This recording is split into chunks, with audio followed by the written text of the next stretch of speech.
अस्सलाम वालेकुम, मैं हूं दानिश अनीस और मैं हूं फातिमा सलीम। किसी ने भी नहीं सोचा था कि Pakistan cricket team world cup 2011 के सेमीफाइनल तक पहुंच जाएगी। इतनी सारी कंट्रोवर्सीज थी, कैप्टनसी की कंट्रोवर्सी थी, स्पॉट फिक्सिंग की कंट्रोवर्सी, सबको ओवरकम किया पाकिस्तान क्रिकेट टीम ने। बिल्कुल, पाकिस्तान ने सब कंट्रोवर्सीज को एक जोर का झटका दिया, घुमा के दिया और सेमीफाइनल तक पहुंच गए। ठीक है, हम सेमीफाइनल भारत के खिलाफ हार गए। बहुत सारे सवाल दिमाग में आए कि मिसबाह हक क्या सोचे थे, उमर गुल को क्या हुआ था। इसके साथ साथ दीगर खिलाड़ी जिन्होंने परफॉर्मेंस नहीं दिखाई, उनको क्या वजूहात थी फेलियर की। बिल्कुल, बहुत सारे सवाल आते हैं, मगर एक बंदा परफेक्ट इंसान है हमारे साथ ये सब जवाब देने के लिए। नन अदर देन बिल्कुल, हमने बिल्कुल अच्छा नहीं किया। आप करके बताएंगे वैसे हम ही है। बिल्कुल ठीक है, बहुत सही है। मैं ग्राउंड में करूंगा। शायद भाई सबसे पहले वर्ल्ड कप की बातें कर करके थक तो नहीं गए? मेरे ख्याल में मैदानी लोग थक गए मुझे देख देख के टीवी पे। बिल्कुल भी नहीं, लोगों का बस चले तो वो 24 घंटे आपको लेकिन मैं जहां से मुझे जो भी बुला रहा है मैं लाजमी जा रहा हूं। मुझे इस बार इतनी सपोर्ट मिली, चाहे वो मीडिया हो चाहे आवाम की तरफ से, जो भी प्रोग्राम हो रहे हैं सब में मैं खास तौर पे दिल से जा रहा हूं, इसलिए कि जिस तरह मुझे लोगों ने और मेरी टीम को लोगों ने सपोर्ट किया तो मैं उन सबके साथ शरीक होना चाहता हूं। शायद ये शो थोड़ा सा डिफरेंट है जिसमें, क्योंकि मैं और दानिश सिर्फ आपसे सवाल पूछेंगे। बहुत सारे लोग अपने घरों में जो बैठे मैच देख रहे हैं, अपना संडे एंजॉय कर रहे हैं, वो लोग फोन उठाएंगे और अपने कॉल करेंगे। जी हाँ, आप फोन उठा के शाहिद खान आफरीदी द कैप्टन को कॉल कर सकते हैं और नंबर्स आपको दानिश बताएंगे। आप अपने कौमी हीरोज के कप्तान से बात कर सकते हैं। नंबर भी बहुत सिंपल है, आपने 0213227155 22715355 और 356 पे कॉल कर सकते हैं और शाहिद खान आफरीदी से बात कर सकते हैं। और इंटरनेशनल कॉलर्स के लिए भी एक है कि आप अपना फोन उठाने से पहले 009221 और फिर ये नंबर अगेन एक दफा रिपीट कर देते हैं 021322715356 और दूसरा नंबर है 021322715355। हम आपकी कॉल लेंगे, लेकिन सबसे पहले हम लोग दोनों जल्दी से सवाल पूछेंगे। स्पॉटलाइट शाहिद खान आफरीदी की तरफ। जी शाहिद भाई, टूर्नामेंट से पहले बड़ी कंट्रोवर्सीज थी। टूर्नामेंट शुरू हुआ तो क्या हो गया एकदम पाकिस्तान क्रिकेट टीम को, और इतनी यूनिटी नजर आई, इतनी यकजहती नजर आई, ऐसा स्पिरिट हमने कभी नहीं देखा आज तक। मेरे ख्याल में जिस तरीके से जो कोचेस हैं हमारे, विकी भाई, आकिब भाई, शाहिद असलम, इंटी भाई, हमारे मैनेजर और खास तौर पे चेयरमैन साहब ने जिस तरह मुझे कॉन्फिडेंस दिया, इसलिए कि मैं भी बहुत मुश्किल वक्त से गुजर रहा था, जो कप्तानी का चक्कर चल रहा था। तो मेरे ख्याल में जिस तरीके से ऊपर से लेकर नीचे तक जो हमारे फिजियो हैं, इन सारों ने मिलकर जो एफर्ट किया और इस टीम को एक नई शक्ल दी, तो मेरे ख्याल में सिर्फ एक बंदे का काम नहीं, मैं कहूंगा इसको, ये पूरी टीम एफर्ट थी, सबका फोकस, सबका एम, सबका गोल एक ही था, तो जिसकी वजह से यूनिट बन सका। नहीं बिल्कुल, लेकिन शायद जब हम देखते हैं कि ठीक है पूरा टीम वर्क था, लेकिन अगर आपका कैप्टन स्ट्रांग हो तो फिर सब बॉयज भी सुनते हैं। कितना आसान था और फिर बाद में कितना मुश्किल भी था कि सबको यूनाइटेड करना। क्या ये पहले से हम माइंडसेट बना के गए थे कि जब आप पहुंचे तो आपने बोला देखो अब यूनाइटेड होकर खेलना है? मेरा और विकी भाई का सबसे पहले जो फोकस था वो ये था कि ड्रेसिंग रूम का एटमॉस्फेयर खराब नहीं होना चाहिए, चाहे सीनियर हो चाहे जूनियर हो, सबके लिए डिसिप्लिन बराबर है। इस चीज पे हमने बिल्कुल कॉम्प्रोमाइज नहीं किया। दूसरी चीज ये है कि देखें, विकी भाई का भी एक गोल था कि इस टीम को हमने खड़ा करना है, चाहे हम वर्ल्ड कप के बाद हो या ना हो, मैं वर्ल्ड कप के बाद कप्तान हूं या ना हो, एटलीस्ट ऐसी टीम हम बना के जाएं कि लोग कहें कि यार वाकई इन्होंने अच्छा काम किया है, कुर्सी का नाजायज फायदा नहीं उठाया। तो अल्हम्दुलिल्लाह जिस तरह मैं और मेरे कोच ने मेरा साथ दिया और जिस तरह लड़कों ने, खासतौर पे सीनियर लड़के, यूनुस खान, मिसबाह उल हक, उमर गुल, अब्दुल रजाक, शोएब अख्तर, इन सारों ने मेरी बड़ी जबरदस्त हेल्प की ग्राउंड के अंदर। शायद ये भी सुनने में आया कि मीटिंग जब होती थी ड्रेसिंग रूम में तो आप बड़े इमोशनल हो जाया करते थे, तो किस किस्म के इमोशंस आपके होते थे उस वक्त? देखिए, मीटिंग में हमारी हमेशा एक ही बात बहुत ज्यादा जिसपे मैं और विकी भाई करने की कोशिश करते हैं, वो ये कि हमारे मुल्क में ऐसा कोई चीज नहीं हो रही जिससे लोगों के चेहरों पर मुस्कुराहट आ सकती। और प्लान तो बन चुका था, लेकिन ये बात हमारी लाजमी होती थी कि 17-18 करोड़ अवाम इस वक्त हमें देखने के लिए बैठी है, हमारे पीछे बहुत दुआएं हैं और हम अपने लोगों को मायूस नहीं करेंगे। और इंशाल्लाह मैच जीत के नारा लगता था ड्रेसिंग रूम के अंदर, फिर ग्राउंड में सारे भागते हुए जाते थे। तो एक जज्बा, डेफिनेटली मुझसे बड़ी चीज तो कोई नहीं हमारे लिए। तो शायद फिर उसके बाद हम लोग भारत से हार गए सेमीफाइनल। जी बिल्कुल। तो आपने कभी सोचा था कि पाकिस्तानी अवाम आपको कितना क्रिटिसाइज नहीं करेगी और आप जब आए इतना हीरोज वाला वेलकम मिलेगा, क्या ये तोका थी?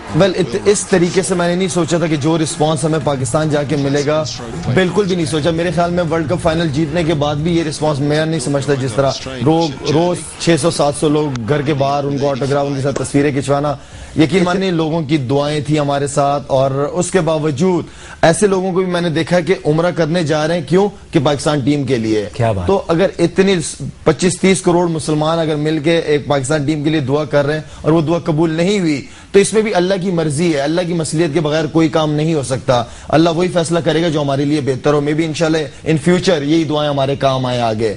और आई थिंक जिस तरह लड़के खेले और जो अवाम की तरफ से और जो मीडिया की तरफ से रिस्पॉन्स मिला है 60-70 साल में मैंने तो कभी नहीं देखा ये चीज़। बिल्कुल। और ये हमेशा नहीं होता कि हॉट सीट पे कैप्टन बैठे हो तो हम आपसे ये भी पूछेंगे कि सेमीफाइनल वाले दिन क्या हुआ क्या नहीं, मगर उससे पहले हम लोग एक बात क्लियर करना चाहते हैं कि कैप्टन का कितना होता सिलेक्शन में। क्या आप ऐसे स्ट्रांग थे भाई ये मेरी टीम है और बस अपनी तरफ से जो ऐड करना है कर लो, मगर ये मेरी टीम है मैंने रिकॉग्नाइज कर लिया? क्या उसमें क्या कोई पार्टनरशिप होती थी, किससे बैठ के बातचीत होती थी? बात इस तरह की है कि कोशिश मेरी ये है कि जो चीफ सेलेक्टर हैं वो क्यों चीफ सेलेक्टर उनको बनाया गया है, वो अपनी जॉब बेहतर जानते हैं। मेरा काम है उनको मशवरा देना, वो माने या ना माने मेरी नाराजगी पर होनी नहीं चाहिए। विकी भाई हैं, विकी भाई अपने काम से काम रखते हैं, वो किस तरह लड़कों को ट्रेनिंग करानी है, क्या प्रैक्टिस। मैंने कभी कोशिश नहीं की कि मैं विकी भाई को कहूंगी आप क्या करा रही हैं, मैं चीफ सेलेक्टर को कहूंगी।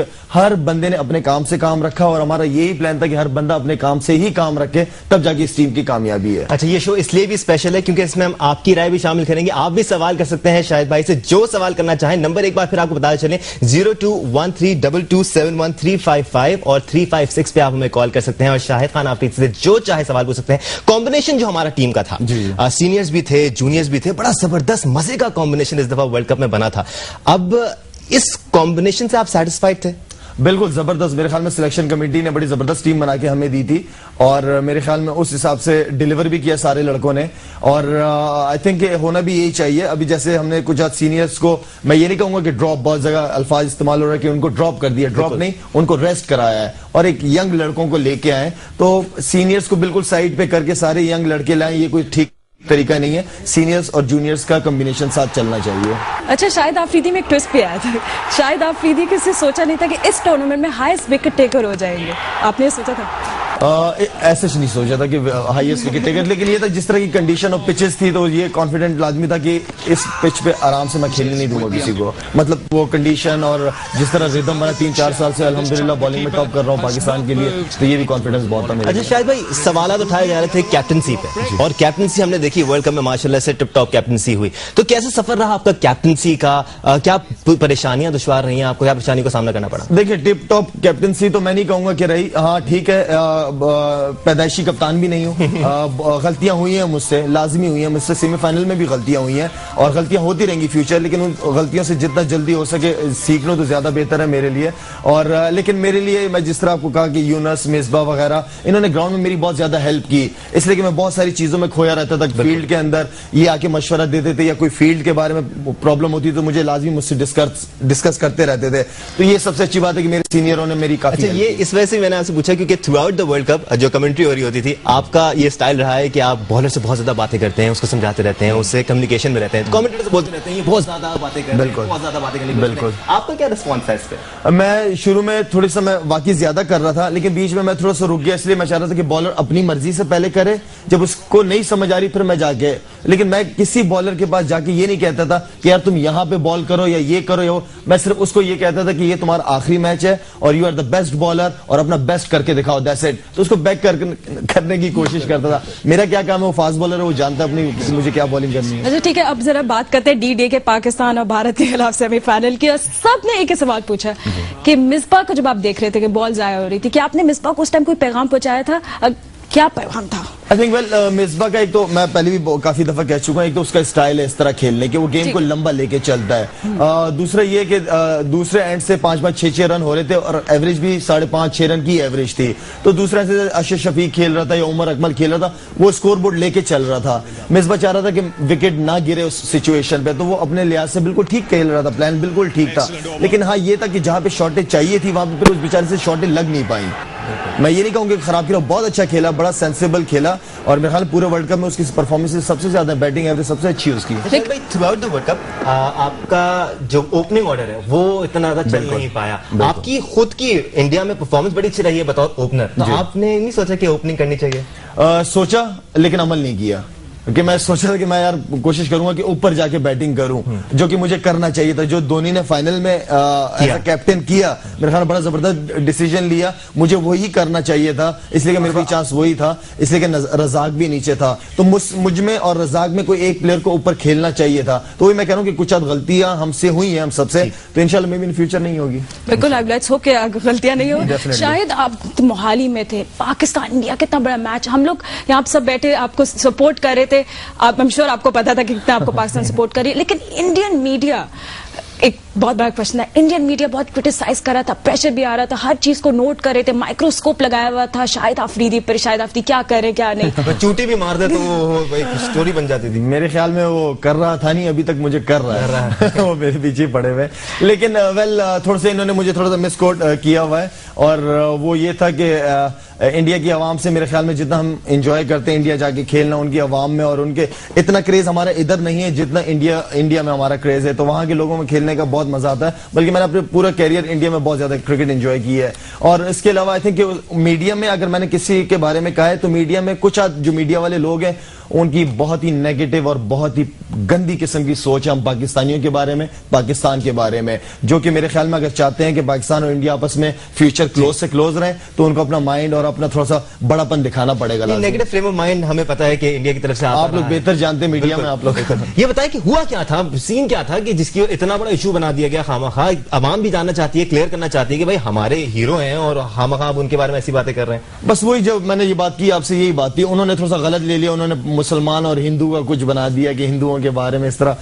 मेरा ख्याल में 14-15 साल से खेल रहा हूं, इस तरह के अल्फाज कभी यूज नहीं किया, और मुझे पता है कितना सेंसिटिव इशू है ये। हमारे कितने हिंदू भाई हमारे मुल्क में रहते हैं, वहां कितने मुसलमान भाई रहते हैं, तो इस इश्यू को ना मैं छेड़ना चाहता हूं ना इस पर बात करना चाहता हूं। शाहिद खान अफरीदी से हम बात कर रहे हैं, आप लोग भी कॉल्स कर सकते हैं और शाहिद खान अफरीदी से बातें कर सकते हैं। नंबर है 02132271 और 356। बिल्कुल, और सबके ड्रेसिंग रूम में निकनेम से, तो ये हम पूछेंगे शाहिद अफरीदी से ब्रेक के बाद कि भाई सबके क्या नाम थे, छोटू मोटू या क्या, ये सब पूछेंगे। लेकिन after a short break, Shahid Afridi hot seat पर है, doesn't get better than this. हमारे साथ रहिए।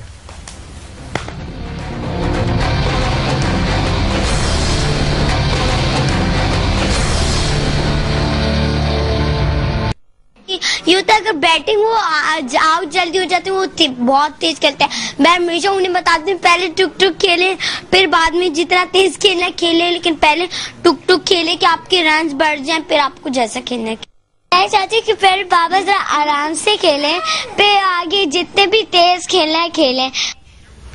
इतनी अच्छी एडवाइस पापा को कहीं और से मिल ही नहीं सकती है। Shahid Afridi, man of the moment, boom boom Afridi हमारे साथ है। अफरीदी, इतनी एक्सपर्ट ओपिनियंस आपको मिली होगी, लेकिन ऐसी एक्सपर्ट आपको जैसे नहीं मिला। आपकी बेटियों ने आपको कैसे बोला, बाबा पहले आराम से फिर बूम बूम करिएगा? बेटियां क्या कहती थी मैच से पहले बात होती थी? अक्सर जो बड़ी बेटी वो यही कहती थी कि पहले आराम से खेला करें, और ये उनको मैं ये कहता हूँ बेटा मैं 14-15 साल से इस तरह खेलना बड़ा मुश्किल है, आप चेंज करो अपने आप को। शायद भाई ठीक है, पाकिस्तान सेमीफाइनल तक पहुंचा, पाकिस्तान की कारकर्दगी डिस्पाइट ऑफ कंट्रोवर्सीज, जितनी मुश्किलात का हमें सामना था, हम सुरखरू हुए उनसे, हमारी परफॉर्मेंस बहुत अच्छी रही।